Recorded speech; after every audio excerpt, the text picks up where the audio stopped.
Behind the glittering facade of czarist palaces, the Romanov dynasty, masters of the Russian Empire for 304 years, nurtured secrets darker than a Siberian winter night. It began with 16-year-old Mikhail Romanov's unexpected coronation in 1613, ending the time of troubles and setting Russia on an expansion that stretched from Moscow to the Pacific. Along the way, the family amassed a fortune modern analysts estimate at almost 300 billion US dollars. Peter the Great's headlong dash to Westernize, Catherine the Great's sweeping territorial conquests, and the opulence of the Winter Palace and Hermitage Museum dazzled Europe. Yet court whispers spoke of poisonings, shadowy power plays, and the hypnotic grip of mystic Grigori Rasputin over the last tsarina. Rumors still swirl about lost Fabergé eggs and bullion spirited away before Bolshevik confiscations. The brutal execution of Nicholas II and his children in 1918 sealed the dynasty's fate, but not its mystique. Legends of Anastasia's survival, hidden treasure trains, and buried diaries continue to ignite Hollywood scripts and archival hunts.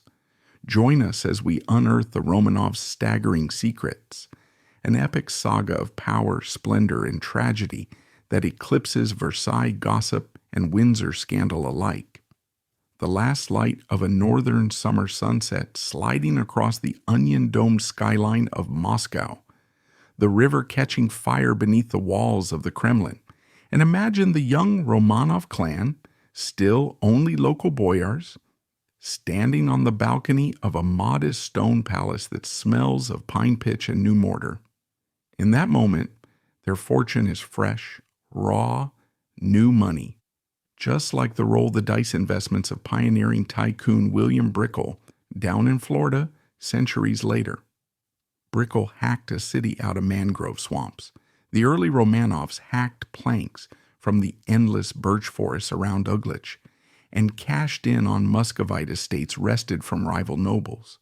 They were bold, loud, and a little brash. The new kids on the aristocratic block and every old guard family in Russia sniffed at them the way powdered French dukes once sniffed at rich coal merchants.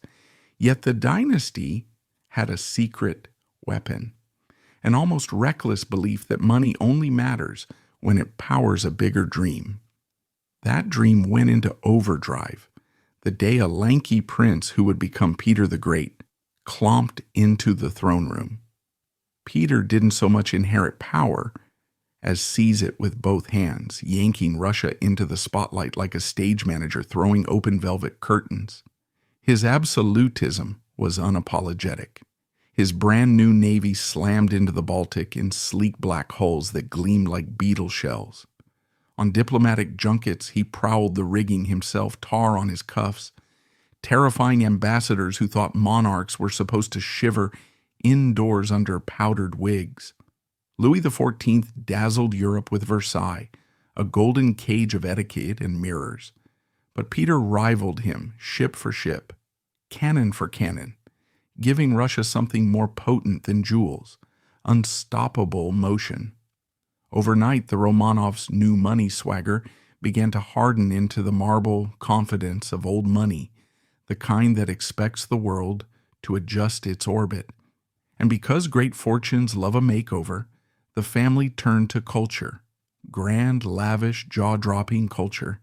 Picture Empress Catherine the Great strolling through half-lit galleries, clutching a quill, buying art faster than couriers could tally the bills, building the Hermitage into a maze of silk-lined rooms that smelled of varnish and candle smoke. She wasn't just hoarding trinkets, she was crafting legitimacy. A century and a half later, Gertrude Vanderbilt Whitney would do the same in Manhattan using canvases and bronze to turn Gilded Age cash into cultural clout, but Catherine beat her to it. Not to be outshone, Alexander the Schiappe flung open libraries so vast they made visiting scholars dizzy, parchments stacked like geological strata. He told foreign dignitaries, "Here is the mind of Russia," and they believed him. books and brushstrokes, scrolls and sculptures. They were the polish that kept the Romanov crest gleaming. Of course, pedigree was the ultimate varnish, so the family pursued marriage alliances with the hungry precision of Wall Street brokers on a takeover spree. German princesses stepped off ice-rimmed carriages, Danish dukes toasted under chandeliers, and every nuptial contract was a shot of adrenaline to the dynasty's veins. It mirrored the long game the Habsburgs had mastered. Let others wage war. You, happy Austria, marry. And by the late 19th century, the Romanov bloodline was a kaleidoscope of European courts. Each alliance came with trunks of silver, crates of porcelain, and, more important, a seat at every serious diplomatic table from London to Vienna. The old money doors, once cracked, swung wide. But real power doesn't lie in gilt frames or printed pedigrees. It lies in resources. Siberia, that endless white silence beyond the Urals, became the Romanovs' wild piggy bank. Fur trappers trudged through waist-high snow to snatch sables so dark it looked blue in candlelight, returning to St. Petersburg with bundles worth their weight in emeralds. Prospectors panned rivers that gleamed with gold flakes, and entire mountain faces disappeared into mine shafts lit by pine knot torches. Under it, all ground the grim gears of serfdom, millions chained to soil they could never own, a human resource that made other resources possible. American newspaper baron William Randolph Hearst pulled a similar trick with Western silver and copper, turning raw earth into media empire, but the Romanovs did it at continental scale. By the late 1800s, they owned more untouched timber, more uncut jewels, more living souls than any dynasty in Europe. Yet every coin has a tarnished side. Scandals stalked the palace corridors like ghosts in frosted mirrors. Mid-century radicals whispered about secret police dungeons. The Decembrists rose in the snow and fell in front of firing squads. Revolution shouted from pamphlets smuggled in vodka barrels. Meanwhile, an oily rumor clung to court society that the Romanovs' staggering fortune was tainted, their titles a gold leaf hiding rot. It was a smear not unlike the teapot dome stigma that later splashed across Edward Doheny, America's oil king, a reminder that colossal wealth and political favor make volatile bedfellows. Each uprising chipped at the Romanov myth, but the dynasty's sheer mass still kept it upright, like an iceberg riding out storm waves. Take a breath now and stroll through their property portfolio, a geography lesson written in marble and malachite.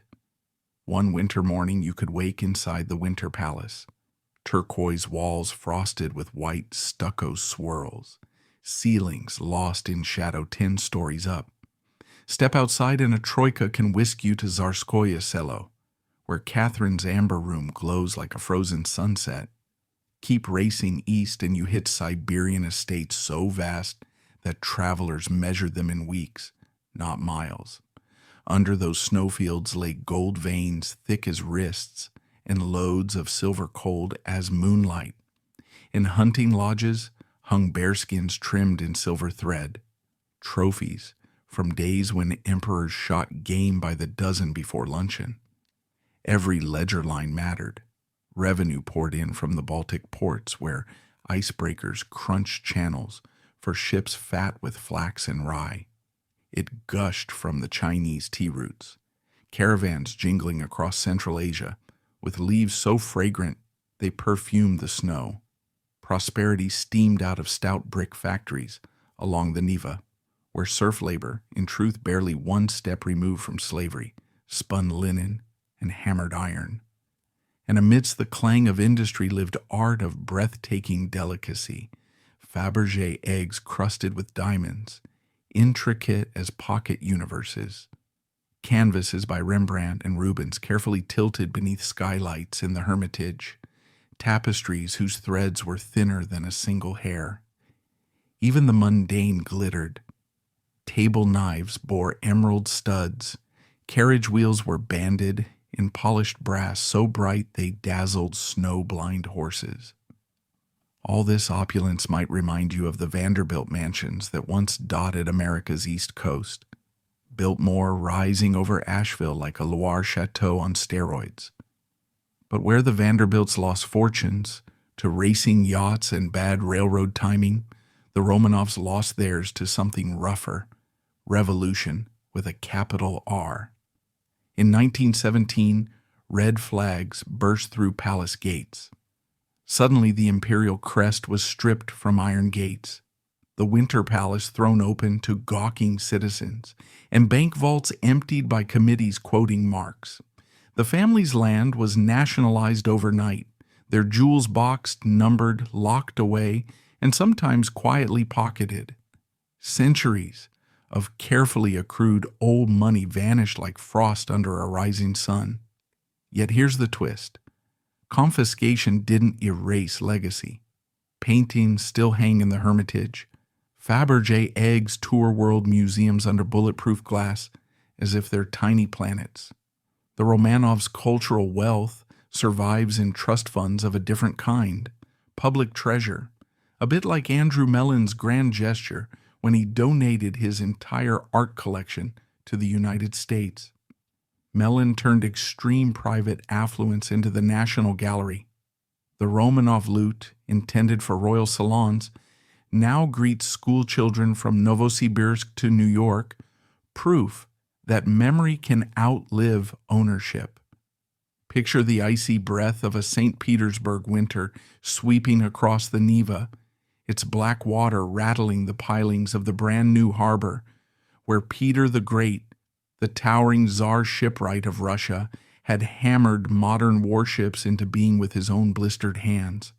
Now imagine following that gust of cold air as it slams against the thick granite walls of the Peter and Paul Fortress, skating down corridors slick with candle grease, and stopping, dead silent, at a heavy oak door barred on the inside. Behind it, in June of 1718, a 28-year-old man who should have been the next Tsar jerks against the chains that dig into his wrists, gasps at questions spat by grim interrogators, and shudders every time the manacles bite deeper. His name is Tsarevich Alexei Petrovich, and the voice he still calls father, Peter Alexeyevich Romanov, reformer, shipbuilder, and self-anointed architect of a European Russia, has ordered that this son be broken until treason flows from his lips like blood. For weeks, the fortress corridors echo with two rhythms, the patient drip of river water seeping through the masonry, and the harsher cadence of screams cut short by fists, clubs, and, when subtlety fails, the red-hot pincers favored by the Tsar's investigators. Each question, each blow, peels away Alexei's defenses. Had he plotted to flee abroad? Yes, he mumbles.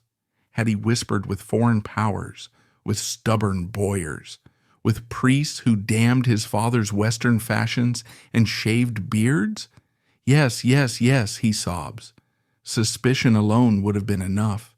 Confession carved by iron gives Peter legal cover. Alexei's shackled feet can barely lift from the flagstones when the guards drag him back to his straw pallet. But the interrogations are only prologue. On June 26th, after another brutal session, the Tsarevich collapses. Official surgeons will later swear he succumbed to a sudden colic, that elusive 18th century phantom that kills cleanly, leaves almost no mark, and, most convenient of all, incriminates nobody. Within hours, the heir to the Romanov throne lies in a rough pine coffin in the fortress chapel, while Peter, lips pressed thinner than a sword edge, signs the final order. The body is not to be displayed to the public. The illness will be recorded as natural, and anyone who whispers otherwise courts the same fate that silenced the Tsarevich. Thus ends the life of Alexei Petrovich, condemned by his own father in a secret execution dressed up as an unfortunate, if timely, act of God. The Tsar has eliminated his heir, yet he steps back into daylight, draped in the robes of a visionary monarch, the very symbol of progressive, rational, forward-pushing Russia. The story should have ignited scandal across Europe, but Peter smothers it as efficiently as he crushed the boyars who resisted his beard tax. A few foreign ambassadors trade coded letters hinting at horror, yet in the imperial gazettes, a propaganda machine Peter himself founded, Alexei's passing is mourned briefly, politely, and without the slightest whiff of intrigue. If all this feels like a grisly fairy tale, it is rooted in cold fact. The torture and death of Tsarevich Alexei in 1718 were ordered by Peter the Great himself, and the official verdict of natural causes was a deliberate fiction pressed into service to preserve the Tsar's hard-won image as Russia's enlightened savior.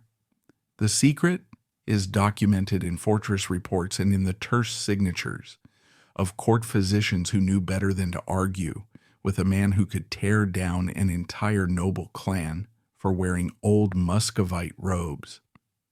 That calculated masquerade of innocence ranks among the most chilling dynastic eliminations in history, comparable to the staged accident that claimed Henry IV of France and the poisoned figs said to have dispatched Hassan, grandson of the Prophet, in the ruthless power games of the early Umayyads. It sits beside the suspicious blast that blew Lord Darnley sky high before he could complicate the rule of Mary, Queen of Scots. Yet Peter's erasure of his son remains less famous, perhaps because the Tsar was so methodical in burying both corpse and rumor beneath the granite foundations of his new imperial capital. Why risk his lineage? Because for Peter, Alexei represented the Russia he loathed, inward-looking, priest-ridden, and allergic to change, while the Tsar traveled Europe incognito as a lowly shipwright, drank beer in Dutch taverns, and dissected cadavers in London clinics. His son lingered in Moscow's ancient Kremlin, clinging to smoky icons and murmuring that Muscovy should stay true to its old ways. Peter saw revolt in that nostalgia. He had marched through ice and cannon smoke at Narva, bent a Baltic empire to his will, and carved a city, stone by stone, out of northern marshes. He would not hand that modern dream to a man he suspected would roll Russia backward the moment he took the throne. So the interrogators kept digging, their iron tools patient. They scribbled down Alexei's fevers, his terrified tears, his desperate promises that he had never truly meant to betray his father, only to flee the impossible demands placed on him. They searched for proof that the Tsarevich had conspired with Austria, with Sweden, even with his own mother's relatives in the old German states. The records from those interrogations still exist in battered folders deep inside Russian archives, pages singed at the edges by 2 centuries of fire and war, but the ink is dark enough. Alexei confessed under torture, signed a judgment of treason, and, by decree of a military tribunal convened at his father's command, should have been beheaded. Yet Peter chose a quieter solution. A public execution of the heir might shake the very throne he was reforging. A clandestine death disguised as illness would achieve the same end without rippling Europe's delicate balance of royal marriages and alliances. The moment Alexei breathed his last, Peter summoned his inner circle. Not a muttered word about swords or nooses, he warned them. The surgeons, men whose livelihoods depended on proximity to the throne, scribbled colic and congestion of the brain on the death sheet. Guards were ordered to keep idle tongues in check. Even the funeral was choreographed, a brief liturgy, a closed casket, and no public procession through the capital's streets. The fortress gates remained shut. Ships on the Neva fired a muted salute. 2 cannons instead of the 21 reserved for living royalty. Then silence rolled back over the river. Still, rumors leaked like frost through a poorly caulked window. Sailors swore they had heard screams echo off the fortress walls night after night. A midwife claimed she saw the Tsar himself pace the courtyard at dawn, face white in the lantern glow, hands stained dark as though from ink or something thicker. Peter dispatched riders to distant provinces with stern proclamations, "Speak no ill of the crown." The imperial printing office released carefully crafted notes praising the Tsar's stoic endurance in the face of private tragedy. Abroad, courtiers whispered comparisons to France's Bourbon court, where a smooth-spoken assassin had skewered King Henry IV in traffic. But officials tried briefly to pass it off as a random act rather than targeted regicide. Everyone at every court understood that public order often depends on private theater. Since then, historians have mined the fortress ledgers, chasing the fine details of Alexei's prolonged agony. How many days between each questioning? Which interrogator favored the screws, which the lashes? Whether the Tsarevich was allowed communion before the end? Whether Peter, looming 2 meters tall, watched from the doorway as his own flesh caved beneath the blows? The testimony is fragmentary, ink smeared by tears or censored by later clerks, but enough lines survive to sketch a tableau of fear. One entry notes that Alexei begged for a priest and promised to retire to a monastery. Another records that he screamed his innocence until the guards pressed a heavy boot across his throat. Those same brittle pages confirm the ugly climax. After the final torturer's visit, the prisoner's pulse failed. The tribunal officially sentenced him to death anyway, an absurd legal flourish, as though the formality mattered once the heart had stopped. Modern researchers keep diving into that paper avalanche, hoping to connect every date, every painful groan, to the wider political earthquake shaking Europe.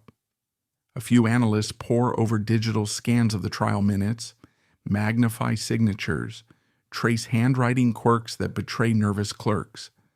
Others compare Peter's purge to the lethal tables of succession in Islamic history, noting how Hassan, elder grandson of Muhammad, was allegedly poisoned with doctored milk, so a rival caliph could tighten his grip. Still others map parallels to the Tudor-Stuart swamp where Henry Darnley, husband to Mary, Queen of Scots, was lured to a house rigged with gunpowder, survived the blast, staggered into the night, and was found strangled in an orchard, leaving Mary's enemies free to brand her an accomplice.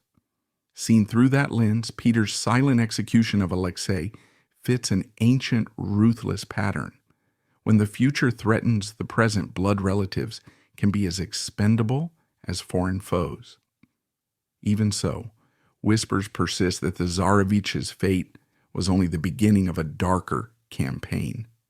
Social media sleuths today post sprawling threads claiming Peter ordered a wider purge, that dozens of lesser Romanovs vanished, their bones scattered in marshy grave pits.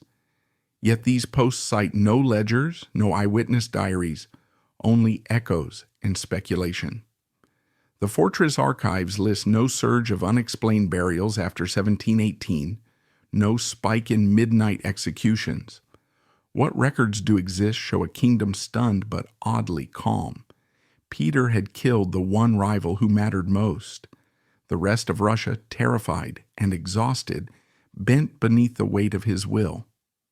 Until proof appears on parchment or in peat-soaked coffins, those broader purge allegations remain rumors blowing across the internet like snow flurries, cold, dazzling, and insubstantial. What cannot be denied is the central horror. The Tsar, who dragged Russia into the Age of Enlightenment, also extinguished the light in his own son's eyes.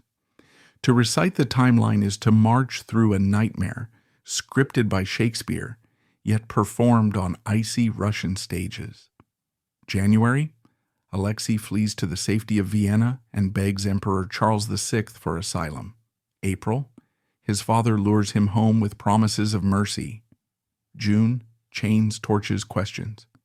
June 26th, a final convulsion, a signed confession still damp with ink, a surgeon's pen mislabeling torture as illness.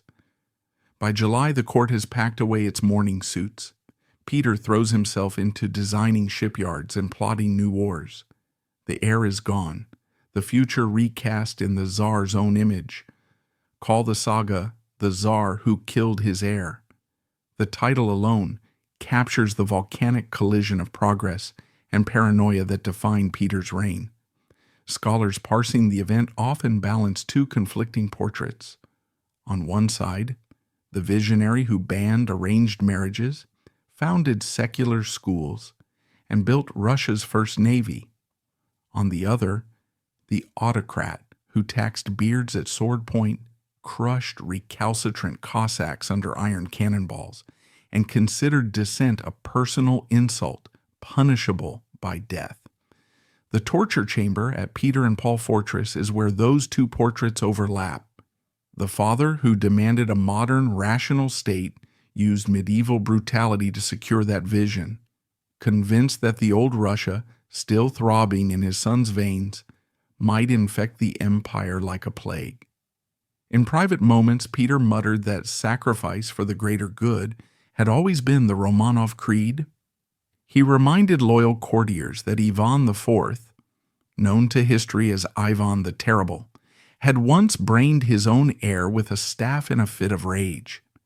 If the ancients had wielded such severity, why should a modern czar hesitate? Yet even Peter's steel-tipped logic could not erase the hush that blanketed the capital after Alexei's coffin slid into the crypt. Dock workers paused at their hammers when the cathedral bells tolled that truncated salute. Tavern barrels ran dry as men avoided late-night conversations that might drift toward politics. Over everything lay the unspoken calculation. If blood ties could not shield the Tsarevich, who among them was safe? The question dogged the empire long after Peter's own death in 1725. His second wife, Catherine I, ascended the throne through palace intrigue smoother than any fairy tale coronation. But when courtiers lit candles in the silent wings of the palace, they could almost feel Alexei's ghost stalking the corridors, a reminder that crowns in Russia were hammered from iron, not gold, and that blood could carry a dynasty forward one day and drown it the next. In 1762, at the Winter Palace, a 33-year-old woman stands poised before a small gilt-framed glass, fastening the last hook of a dark green riding habit cut deliberately in the style of a guards officer. Her name, Catherine Alexeyevna, will soon echo through Europe as Catherine the Great, but on this morning she is only a determined consort plotting survival. News has blown in during the night that her husband, Emperor Peter III, has drifted from the capital to Oranienbaum with a handful of loyal Holstein officers, blissfully unaware that the woman he once mocked as a clever little vixen is about to steal his throne before lunchtime. She has planned this moment for months, yet the idea took root years earlier, in the suffocating gloom of a marriage that was less a royal union than a public humiliation. Peter, grandson of Peter the Great, loved toy soldiers more than statecraft, worshipped Frederick of Prussia, and wore the Prussian uniform even in bed. He paraded wooden grenadiers across the marital couch, while Catherine, a sharp-eyed German princess imported from Anhalt-Zerbst, watched in chilled silence, memorizing his flaws. By 1761, when his Aunt Empress Elizabeth died and raised the childish Peter to the throne, half of Russia's court already whispered that the wrong Romanov now ruled. Catherine listened, smiled, and waited. The waiting ended the night she sent word to her allies. The tall, fearless Orlov brothers, especially the dashing Grigori, who doubled as her lover, that the time had come. Contemporary rumors hint at incriminating lines inside the Orlov letters, those hurried, half-coded messages ferried between barracks and boudoir, suggestions of how to secure artillery, how many cartridges remained in the muskets, and, some say, what to do with a deposed emperor no prison could safely hold. Historians still pick at the wax seals of those letters, hoping to catch Catherine in the act of arranging more than a coup. Nothing is conclusive, yet the very existence of the correspondence paints her not merely as a beneficiary of events, but as their architect. So, armored in that officer's habit, Catherine mounts a carriage and rattles toward the Ismailovsky guards. The soldiers spill from their barracks to greet her, stunned to find the empress they secretly prefer executing a bold masquerade as their colonel. She addresses them in crisp Russian, voice steady, hands gloved yet firm on the reins of power. Eyewitnesses swear the guardsmen cheered so loudly that the horses reared. Within an hour, 3 regiments bend the knee. Within 2, the powerful Preobrazhensky regiment, and with it the heart of the army, pledges loyalty to her alone. Clergy rush to Kazan Cathedral, hastily composing a Te Deum for a sovereign still technically married to the emperor she is overthrowing. Meanwhile, miles away at Oranienbaum, Peter plays the violin after breakfast, unaware that the crown has already slipped. A frantic courier rides hard to deliver the news. The guard, the capital, the Senate, even the sacred banners. They now fly for Catherine. The emperor pales, curses, begs a boatman to ferry him to Kronstadt fortress, only to be turned away at the gate. By dusk he surrenders without a fight. Modern minds might expect a tender reconciliation between estranged spouses, yet the reality is colder. Catherine dispatches loyal officers to escort her husband to the quiet estate of Ropsha, promising safety while privately bracing for the unthinkable. What if safety is impossible as long as Peter draws breath? Ropsha sits amid thick birch woods southwest of the capital, a hunting lodge well suited to isolation. Here Peter paces, rages, tosses wine at the walls, begs for his mistress, signs a second, more humiliating abdication. Guarding him are Alexei Orlov and a few hand-picked men, their expressions unreadable. A chilly evening falls on July 17th, new style. And what happens next bursts into history as a mystery that refuses to die. The official bulletin released to the court proclaims that the former emperor succumbed to hemorrhoidal colic, a phrase so suspiciously delicate that even Catherine's staunchest allies flinch. Hemorrhoids rarely kill healthy 34-year-old monarchs overnight. Gossip ripples across Europe. Strangulation, poison, or a drunken brawl staged to look accidental. The only certainty is that Peter lies dead, and Catherine, widowed by Dawn, may now rule uncontested. Here lies the heart of the legend, the place where fact and speculation duel like saber-wielding officers in a frosted courtyard. That a coup occurred is undeniable. That Peter died shortly afterward is indisputable. That someone murdered him seems overwhelmingly likely. Whether Catherine signed the invisible order, sealed it in wax, and slipped it into Orlov's gloved hand remains a question historians fence over to this day. Some scholars point to the convenient timing. Catherine had no real claim to rule except through her son, a boy too young to wield a scepter. A living Peter could rally foreign armies, challenge her regency, and topple her fragile throne. Removing him solved every problem in a single stroke, so elegantly ruthless, so politically perfect, that it feels fashioned by the very woman famed for her political genius. Yet documents can betray silence as much as speech. While Orlov's letters hint at sinister logistics, carriages arranged, patrols doubled, sentries rotated, they stop short of quoting an explicit kill order. Court records confirm that Catherine rewarded the men at Ropshaw with promotions and estates, but such gifts followed any service to the crown. Perhaps they protected Russia from civil war. Perhaps they buried inconvenient evidence under layers of newly acquired land. Even the autopsy conducted by physicians beholden to the new empress lists no strangulation marks, merely a curious note about stomach swelling, enough to fuel centuries of poisoning theories, and in our century viral posts on X that allege a lethal draft slipped into Peter's wine.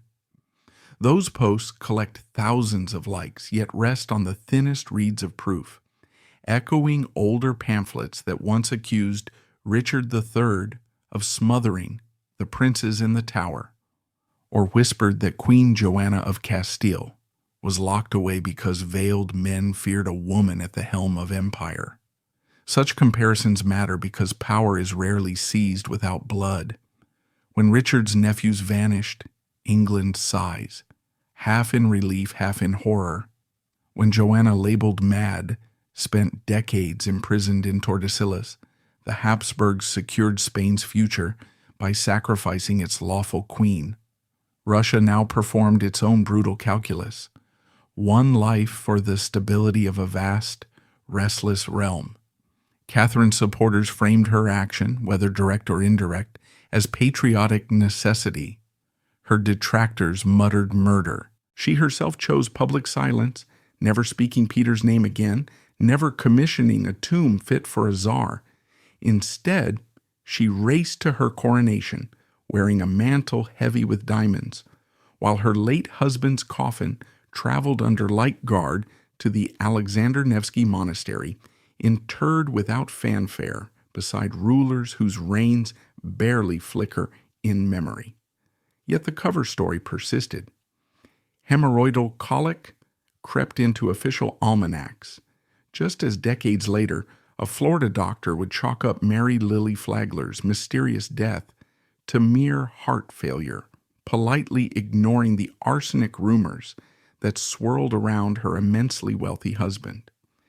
In both cases, a neat medical phrase smothered darker speculation, smoothing the creases in the story so the powerful could sleep soundly. For Catherine, the fiction worked.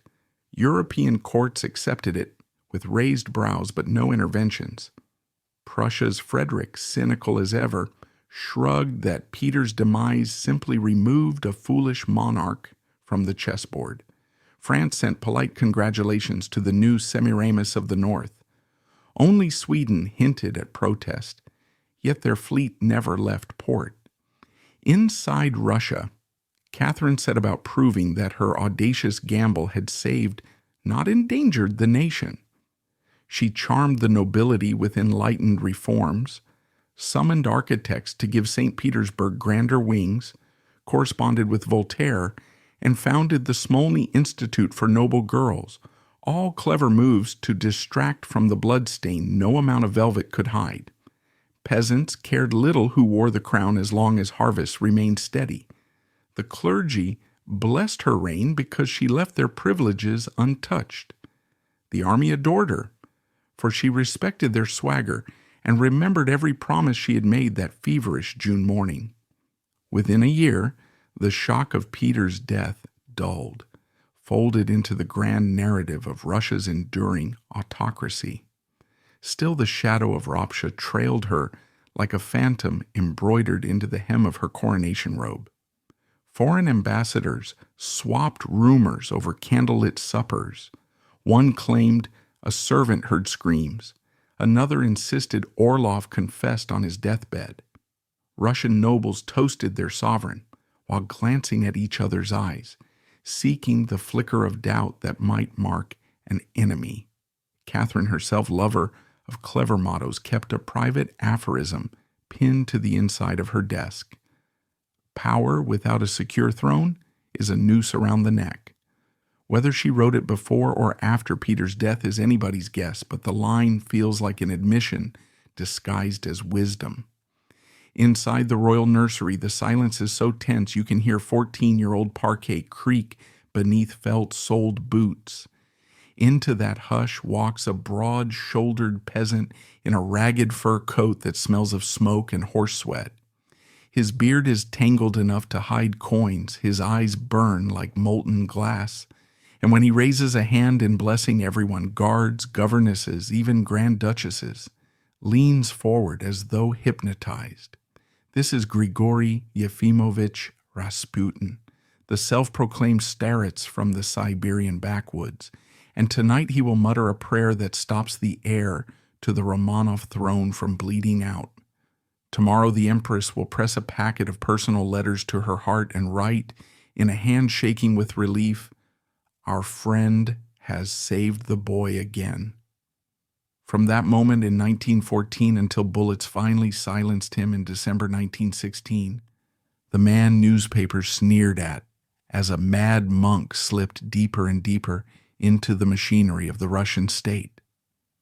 Court etiquette said he was nobody, no title, no uniform, no office. Yet every week ministers left the Winter Palace clutching unsigned notes that began, "His Excellency Grigori Yefimovich requests," and ended with careers made or broken. Cabinet chairs revolved so fast that the Duma's marble halls echoed like a funhouse. Men who had studied law in Paris or artillery in St. Petersburg found themselves sacked overnight because the monk decided they lacked the right soul. When generals begged the Empress Alexandra to modernize artillery or rotate exhausted infantry divisions, she delayed while waiting for advice from the rambling mystic she called simply "our friend." That counsel came most often in letters bristling with icons, crumbs, and the occasional spatter of candle wax. Rasputin's grammar lurched across the page like a drunk driver. Nouns jumped lanes, verbs somersaulted, whole sentences ended in midair. But meaning blazed through the chaos. "Do not worry your precious heart," he wrote after the catastrophic losses at Tannenberg. "Change the minister of war at once, for God reveals he is a liar."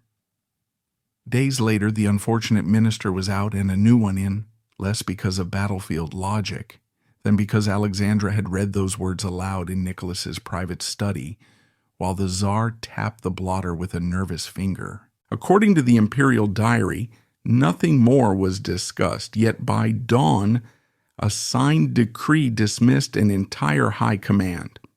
Rasputin never entered the room, but he may as well have been at the desk guiding Nicholas's pen. Here's the scandal almost nobody beyond the palace dared to utter. From 1914 to 1916, Rasputin was picking the people who ran the Russian Empire and nudging the strategy that bled millions of soldiers white. The evidence sat in Alexandra's correspondence files, dozens of grubby envelopes smelling faintly of boot polish and raw onions. They weren't diplomatic cables or notarized briefings, just slanted phrases like "remove Sazonov, he sulks," or "Sturmer pleases the Lord, give him finance." The Empress treasured them, tucked the worst of them under embroidered cushions, and destroyed anything too explosive whenever a maid rattled the doorknob. Later, after revolutionaries stormed the Alexander Palace, secretaries pawed through what remained and discovered ash-smudged folders, labeled simply "to be burned." Some had survived the bonfire by chance. A gust of wind flipped them off the grate and under a bronze settee. Those fragments reveal Rasputin suggesting cabinet reshuffles, arguing against fresh offensives on the Eastern Front, even predicting that if Nicholas personally took command of the armies, disaster would follow. Every line drips with the confidence of a man who knows his words will be weighed like gold. Whether the Empress always obeyed is debatable. That she took those instructions seriously is not. Critics in the Duma smelled the influence the way a dog smells fire. Progressive deputies rose one after another to demand the government publish the mystics' letters. Prime minister after prime minister, terrified of the empress's glacial stare, dodged until their own colleagues toppled them. Anyone foolish enough to speak Rasputin's name too loudly found police tailing him home, yet rumors seeped through keyholes and across parade grounds. One captain heard that the monk bragged about dictating ministerial lists. A railway clerk swore he saw Rasputin's carriage outside the Admiralty right before the naval minister resigned. The gossip hardened into a catchphrase, whispered in barracks: "The monk who rules Russia's court." Veteran politicians likened the arrangement to Sarah Delano Roosevelt's quiet grip on her son Franklin. Back in Hyde Park, the formidable matriarch had edited speeches, shuffled staff, and vetoed dinner guests long after FDR reached the White House, all behind parlor doors.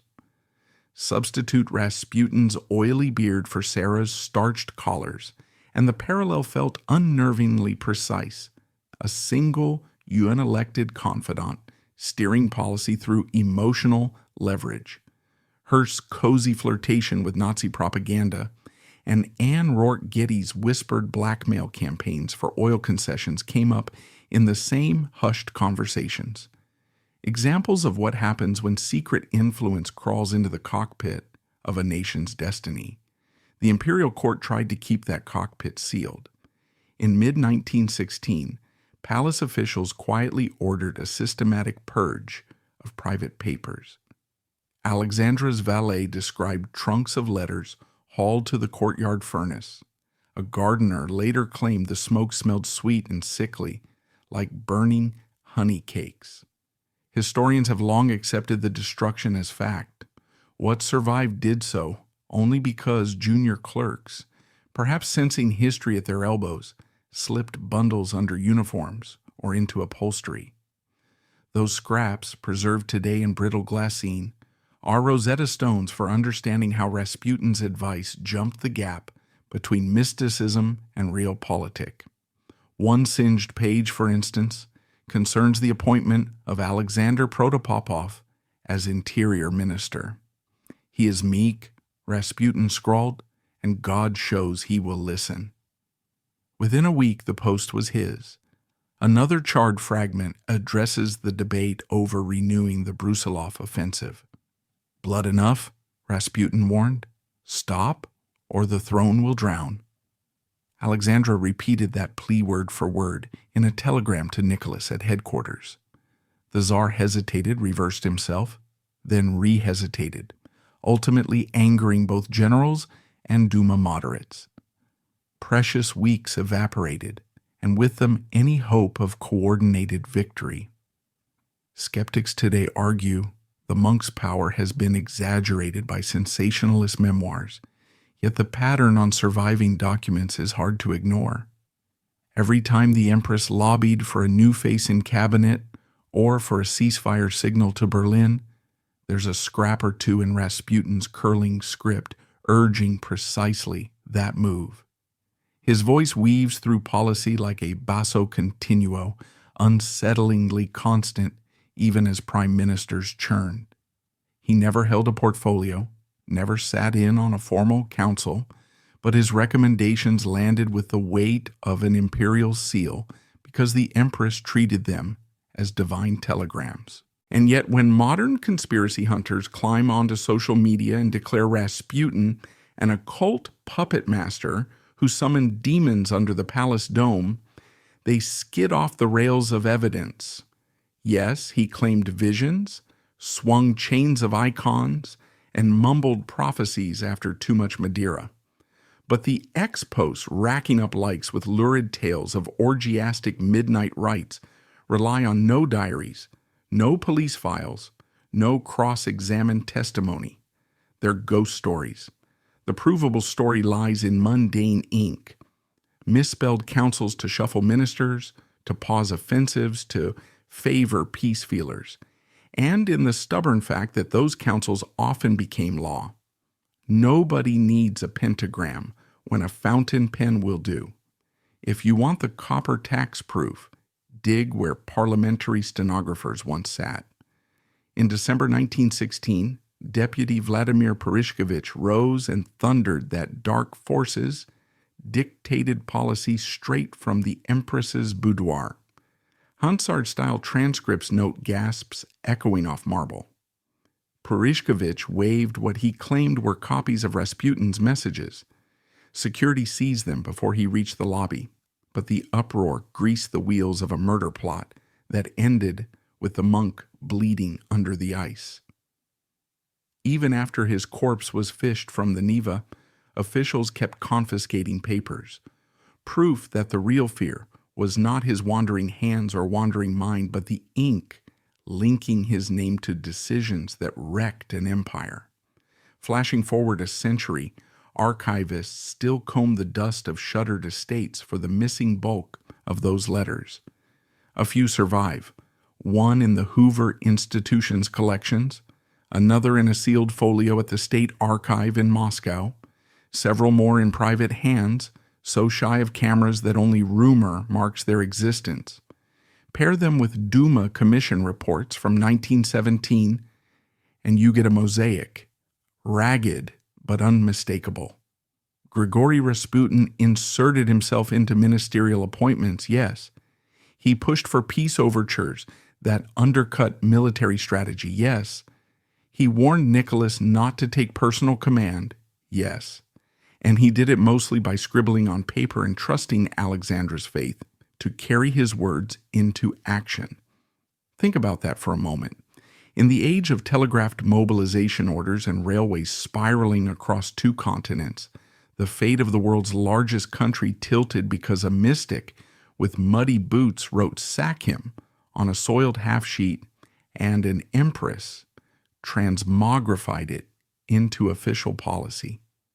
If that doesn't make you shiver, remember what followed: bread riots, mutiny, abdication, civil war, and ultimately a government that swapped incense and monograms for red banners and firing squads. Yet the legend of Rasputin's sway refuses to die precisely because so many of the primary letters did. Destruction leaves blank spaces where imagination rushes in like cold wind. By comparison, Sarah Delano Roosevelt's marginalia survived, so historians can prove which phrases she slit from Franklin's drafts. Hearst's telegrams praising Hitler's autobahns have been microfilmed. Anne Rourke Getty's discreet threats rest in court files. Rasputin's most explosive directives vanished up a chimney, so the mind plays connect the dots with ash. Still, a responsible narrator must draw a hard border between the influence that is documented and the occult puppetry that is not. Ministers fell, generals stalled, and war policy, sawed under Rasputin's whispered advice, that is fact. Claims that he hexed regiments or levitated over the throne room are carnival mirrors. No credible files back them. The Duma archives, by contrast, stack yards deep with frustrated reports detailing how each cabinet earthquake matched a private audience at the Empress's apartments, audiences where Rasputin was the only other witness. One frustrated deputy scribbled in his diary that the imperial couple treat this man like a blood transfusion for their conscience. That line catches the emotional hook better than 1,000 press caricatures. To Alexandra, he was salvation in human form, the one figure who could ease her son's agony and her own terror. If he said God wanted a new foreign minister who favored peace, who was she to argue? Nicholas, battered by frontline reports, found it simpler to nod than to provoke another of his wife's trembling prayer vigils. The monarchy's backbone dissolved into marital empathy, and Rasputin paddled through that weakness like a seasoned ferryman. As 1916 dragged toward its dismal end, senior nobles plotted to silence him. One whispered conspirator compared the plan to closing a valve that floods the boiler, but they were too late. The letters were already burning, the First World War hemorrhaging men, and the regime cracking like river ice in April. killing the monk couldn't resurrect the 6 interior ministers he'd cycled through or the war offensives he'd helped abort. It couldn't appoint Protopopov, fire Sazonov, or refill the state coffers drained by strategic whiplash. The boiler had burst. After the revolution, investigators for the provisional government tried to reconstruct who exactly had written what and when. Their report, unfinished, when the Bolsheviks shut the lights off, quotes palace stenographers describing frequent informal communications from Rasputin that resulted in immediate administrative action. One clerk remembered the Empress saying, "Our friend sees further than your maps." Another recalled Nicholas saying, "If only the Duma trusted him as we do." Those testimonies, though secondhand, dovetail neatly with the handwriting on the surviving scraps. Put bluntly, people got fired, and armies maneuvered because a mystic scribbled divine advice, and Alexandra copied it into royal telegrams. There's no bigger smoking gun than cause and effect landing that squarely. Tsar Alexander I, victor of 1812, defeater of Napoleon, descendant of Peter the Great, and for weeks he has been shuffling through the corridors of the local governor's house like a ghost in soft boots. His doctors mumble about malaria, swamp fever, lingering grief for his dead daughter, but the Tsar, a lifelong dabbler in mysticism, hears a different verdict in every creak of the floorboards. The Almighty is calling him to a quieter life. On this particular morning, November 19th, by Russia's old-style calendar, 1825 by any reckoning, the 47-year-old monarch decides that the throne made of bayonets and brocade no longer belongs to him, if it ever did. And just like that, one of history's strangest disappearing acts begins. Officially, Alexander will die 12 days later, December 1st, New Style, at 10:30 in the morning, attended only by a trembling priest, a nervous court physician, and a handful of servants sworn to silence with gold and threats. A communique hustles out that same afternoon. The emperor succumbed to a severe intestinal catarrh complicated by typhoid. His body, the bulletin insists, was embalmed and placed in an iron-bound coffin sealed under layers of pitch and lead to be shipped north on sledges for burial in the Saints Peter and Paul Cathedral at St. Petersburg. Mourning bells toll. Black crepe drapes palace gates, and widowed Empress Elizabeth sobs beside a coffin no one dares open for fear of infection. Yet from the moment the imperial cortege wheels away from Taganrog, rumors gallop faster than the post horses. The lid was screwed down too soon. The face inside was wax. The weight felt wrong.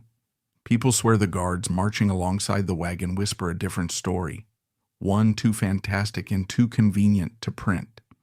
The story goes like this: Alexander did not die at all.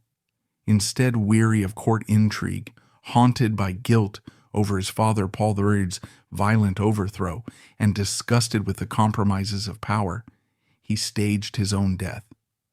Under cover of night, he slipped out a back gate with a trusted Cossack escort, swapped his silk-lined greatcoat for coarse homespun, and rode east toward the endless forests of Siberia. There, safe among hermits and pilgrims, he reinvented himself as a wandering starets, a holy man whose only luggage was a dog-eared Bible and memories he never shared. That hermit eventually took the name Fyodor Kuzmich, a figure who appeared out of nowhere near Tomsk in 1836, astonishing locals with intimate knowledge of court etiquette, foreign languages, and the private habits of rulers. Kuzmich spoke French like a native, lapsed into German prayers, crossed himself in the Romanov style, and wept whenever church choirs sang the coronation hymn, God Save the Tsar. To those with sharp ears, the hymn was less a devotional tune than a slip of the mask. None of this, of course, was allowed into the Imperial Gazette. Russia in late 1825 teetered on the edge of upheaval. Reformist officers, soon to be branded Decembrists, were preparing an oath of allegiance to Constantine, Alexander's dashing middle brother, rather than to the youngest brother, Nicholas I, had the country discovered that Alexander merely vanished. Leaving the succession in limbo, the empire might have splintered from Warsaw to Vladivostok. So the court locked itself in a hasty conspiracy of discretion. They hushed up questions from foreign envoys, bribed Taganrog undertakers, and choreographed a state funeral that ended exactly where it must. Nicholas I, seated on a throne tall enough to blot out doubts. The late Bourbon legend of the man in the iron mask served as a cautionary tale. No Romanov intended to repeat the chaos of a hidden claimant rattling palace windows from behind prison bars. Better to script a clean ending, Alexander dead, Nicholas crowned, than to invite Europe's pamphleteers to sniff out another royal embarrassment. Yet scriptwriters rarely reckon with popular imagination. Within a decade, tavern ballads along the Volga sang of a gray-bearded wonder-worker who could heal fevers with a whisper and quote parliamentary debates he had never attended. Veterans who once marched behind Alexander at Austerlitz swore Fyodor Kuzmich carried himself with the same modest stoop, the same sideways smile. A retired colonel pinned a faded campaign ribbon to the hermit's ragged cassock, convinced he was saluting his old commander in disguise. Peasants began calling Kuzmich Batyushka Gosudar, Father Sovereign. Farther west, pamphlets compared the riddle to the Stuart court's desperate attempt to hide Queen Anne's phantom pregnancies, or to Mary, Queen of Scots' cousin Jean's labyrinthine escapes from Morton's men. The theme was always the same: royalty becomes a prison, escape a sacrament. Investigators soon followed the breadcrumbs. Some went straight to Taganrog's musty archives, fingering brittle death registers. They found entries, rewritten in several inks, dates crossed out, and a curious absence of eyewitness testimony. Even the physician's final report felt hurried, phrases borrowed from older autopsy templates as if pasted to meet a deadline. Others pored over the memoirs of Fyodor Kuzmich, pieced together from notes by pilgrims who had slept on the floor of his tiny cell. The memoirs never confess outright. No self-respecting Russian holy man would brag, but they throb with veiled hints, references to our victory over the Corsican, unsolicited blessings for Brother Nicholas, nightmares of cheering crowds in burning cities that sound suspiciously like Moscow in 1812. Handwriting experts, decades later, compared Kuzmich's careful script to Alexander's youthful letters. The loops and slashes matched like two halves of a broken seal.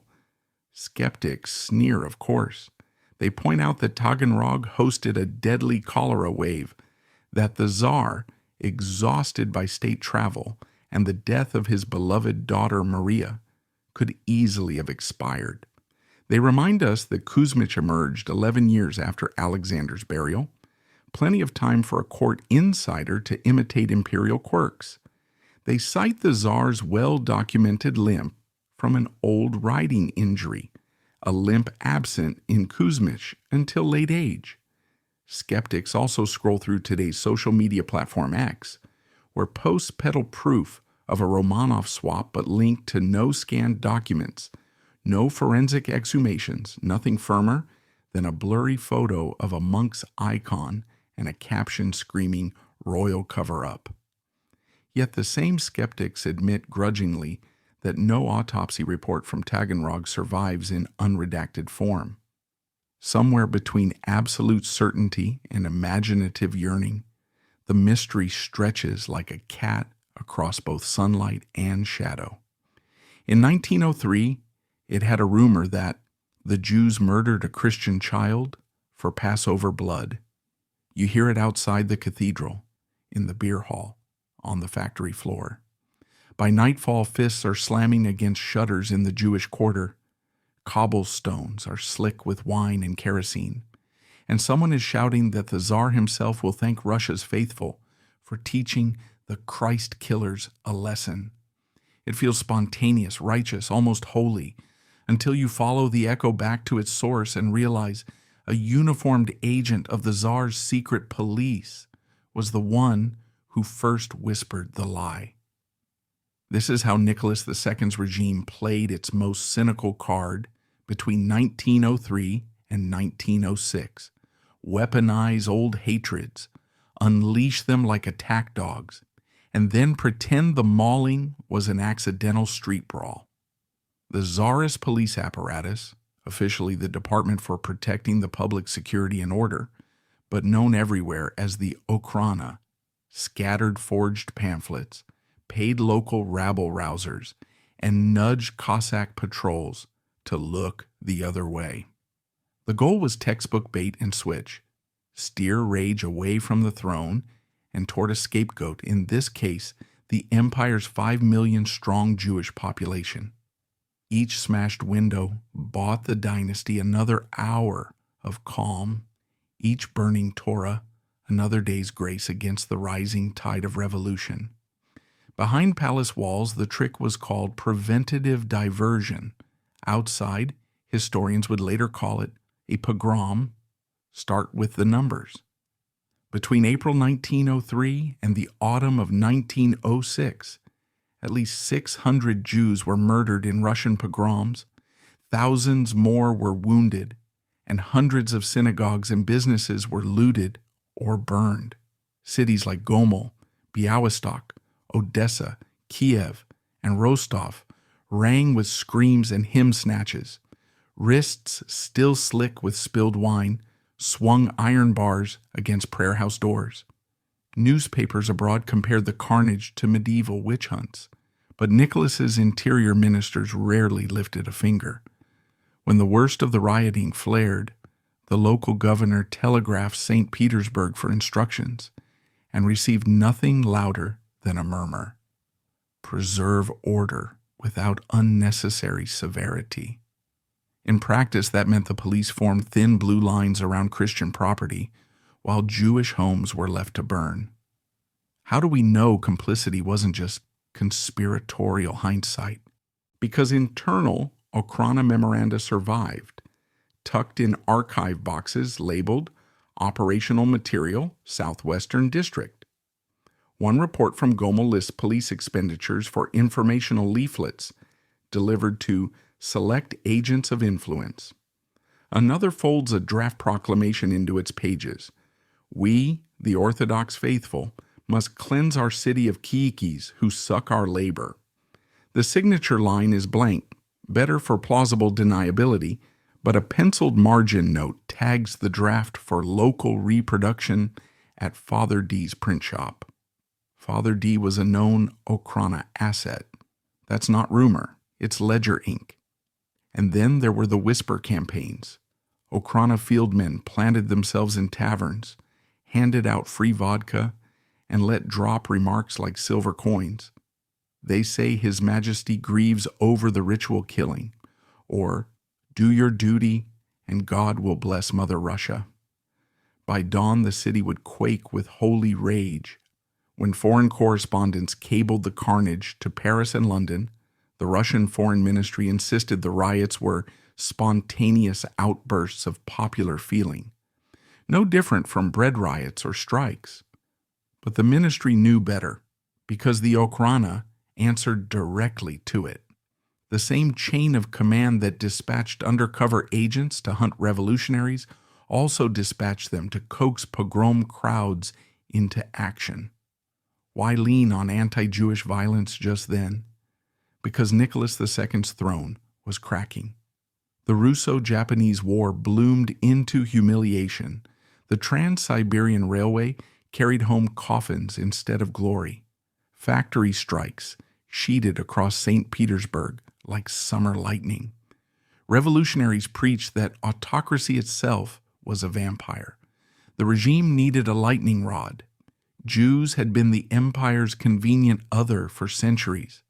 fenced inside the pale of settlement, barred from owning land, hammered by quotas in universities and guilds.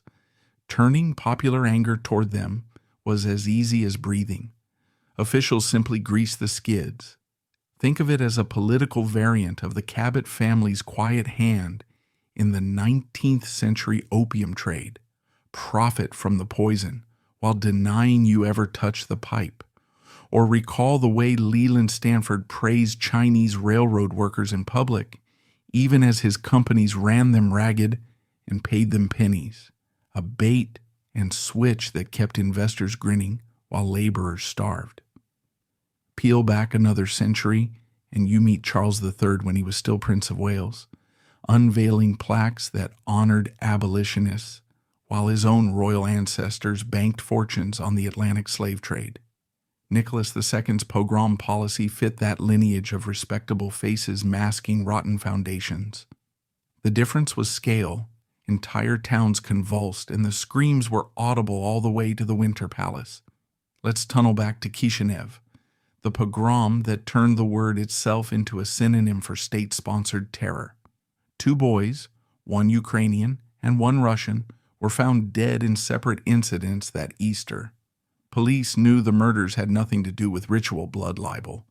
One was a drunken altercation, the other a family affair. But a local newspaper, Bessarabets, screamed, "Young Christian, slain for Passover sacrifice." The editor happened to enjoy periodic stipends from the Ministry of Interior. Flyers multiplied. The chief of police, an Okrana collaborator, delayed his men until mobs had 3 full days to do their worst. 49 Jews killed, hundreds injured, 2,000 homes pillaged. Telegraph wire crackled with messages begging Nicholas to condemn the carnage. He finally issued a lukewarm note of regret and blamed the victims for provoking Christian anger by their separatism. That shrug emboldened copycats. In Odessa, October 1905, Cossack patrols escorted rioters up and down Deribasovskaya Street, while naval conscripts ransacked kosher butcher shops. The port roared like a blast furnace. 4 days, 400 dead. Police logbooks record almost no arrests, but they do show the Okrana used the chaos to snatch 10 Bolshevik organizers and ship them north. Violence cleared the streets and cleared the political slate in one sweep, exactly as planned. Not every official played along. A few provincial governors wired St. Petersburg demanding clear orders to deploy troops. One got back a ciphered message: delay action pending further recommendation. Translation: hold your bayonets, let the flames burn. Historians later comparing timestamps discovered that instructions to stall often arrived minutes after Okrana field chiefs reached their headquarters. The chain of causation was practically illustrated in dots and dashes. Yet even inside the bureaucracy, people argued about moral lines. Count Sergei Vita, Nicholas's top economic modernizer, implored the Tsar to rein in the bloodletting lest foreign investors bolt. Grand Duchess Elizaveta Fyodorovna, Nicholas's devout sister-in-law, sent personal pleas to the palace chaplain. Nicholas wrote in his diary that the pogrom stories were painful gossip, then canceled a meeting where he might have been forced to act. Silence became royal policy. What could not be excused was simply not discussed. The debate over complicity has stalked archives ever since. Critics marshaled dispatches like artillery shells. A Moscow chief of police bragging he knew exactly when to remove patrols so that resentment might purge itself. A St. Petersburg memorandum urging patriotic societies to publish pamphlets about Jewish exploitation. Defenders of Nicholas argue these were rogue initiatives not signed by the monarch. They point to private letters where he laments disorder and prays for peace among all my subjects. The truth, as usual, hides in the gaps. There is no smoking gun decree commanding commence pogrom on Tuesday, but there are dozens of nudges, winks, and withheld interventions that add up to active encouragement. One partial smoking gun sits in the state archive as protocol number 489, stamped TOPSECRET. It summarizes a May 1905 meeting between Interior Minister Pyotr Sviatopolk-Mirsky and Okhrana Director Alexei Lopukhin. Line 8. In the event of revolutionary crowds, it is deemed advantageous to direct Christian discontent toward the Yids for the purpose of easing pressure on patriotic elements. Lopukhin was too cautious to have written that without believing it mirrored palace thinking. Sviatopolk-Mirsky was too close to Nicholas to risk contradicting him on strategy. And so the worm kept turning. Each wave of pogroms bought the autocracy a little breathing space, but also deepened the moral rot that would, by 1917, crack the empire open like a shell. Revolutionaries exploited the carnage to recruit allies. Leon Trotsky's leaflets from Geneva snarled that the Tsar feeds his throne with Jewish blood. International outrage froze loans, sharpened the glare of foreign journalists, and turned Russia into a pariah at diplomatic salons. Still, Nicholas clung to the tactic because it seemed to work short-term. Every pogrom season, strike participation dipped for a week or two. Every time, the palace counted that a victory. On a July night in 1918, the air thick with pine smoke and panic. Inside, the last Romanov family is herded into a basement under a single dangling light bulb. Pistol shots crack, bayonets flash, and within minutes a dynasty that once ruled 1/6 of the planet lies lifeless on a blood-slick floor. Yet as the executioners wipe their muzzles, a rumor is born that refuses to die. Grand Duchess Anastasia, the 17-year-old spark plug of the brood, has somehow slipped through the chaos. That rumor will swell into a tidal wave of imposters, lawsuits, midnight exhumations, DNA swabs, and even today viral rabbit holes on X. It will also show how desperately people cling to the idea that innocence can wriggle free of history's darkest rooms. So tonight, let's dive into the question that still agitates drawing room debates and comment threads alike. Did Anastasia escape the Romanov massacre, or did a century of wishful thinking simply refuse to accept the gunshot truth? First, the basement. We have to picture it in brutal detail because every conspiracy begins with a void, some missing minutes, a missing body, a melted bullet, where speculation can bloom. In the half-light, 11 victims stand against the wall: Tsar Nicholas II, Tsarina Alexandra, their 4 daughters, Olga, Tatiana, Maria, and Anastasia, the hemophiliac, heir Alexei, plus 4 loyal attendants. A drunken firing squad barges in, claims there's trouble in town, orders everyone to line up for a photo, then opens fire. The gunmen underestimate just how many jewels the women have sewn into their corsets. Ricochets, spark-off diamonds, adding chaos to carnage. Smoke and screams tangle. When it's over, the Yekaterinburg basement stinks of cordite and oil lamps, and yet the killers are shaken. They stab bodies to ensure nobody's faking, wrap the corpses in sheets, and haul them into a forest where they strip, burn, and acid soak the remains before burying them in shallow pits. It is grisly, slapdash work, but it is enough, they think, to erase the Romanov name forever. Except it isn't. Even before newspapers confirm the Tsar's execution by the will of the people, gaps in the story crack open. A guard brags in a tavern that one of the girls shrieked and ran. A local nurse claims she treated a wounded royal teenager 2 nights later. The Bolsheviks, anxious to present a neat revolutionary victory, silence such whispers with arrests and threats. They issue a spare communique. Nicholas has been shot. The rest of the family is in a safe place. That fudge line flicks gasoline onto speculation. Europe's exiled monarchists seized the opening, churning out pamphlets insisting at least one child survived. After all, if a Romanov lives, the dynasty isn't really dead, and neither is the hope of rolling back the red tide. Enter Anna Anderson, the most famous of the claimants, whose saga turns the rumor into global spectacle. She surfaces in Berlin, 1920, after leaping from a bridge into an icy canal. Pulled out half-conscious, she refuses to give her name, muttering in accented German that she is Anastasia Romanova. Doctors note scars that could match bayonet wounds, a foot deformity evident in Romanov family photos, and a nervous disdain for bright lights, perhaps a basement echo. Some Romanov cousins meet her and gasp at the resemblance. Others recoil, muttering she's a Polish factory girl named Franziska Szenskowska. Berlin tabloids print both stories side by side and sell like hotcakes.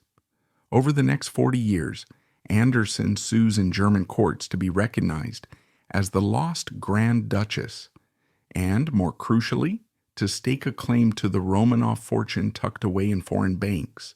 The trial drags on so long it survives Hitler, World War II, and the founding of West Germany. Witnesses pack courtrooms with testimony that reads like a spy novel. A palace tutor sobs that he would know Anastasia's eyes anywhere. A surgeon diagrams skull shapes and dental arches. Handwriting experts brawl over loops and flourishes.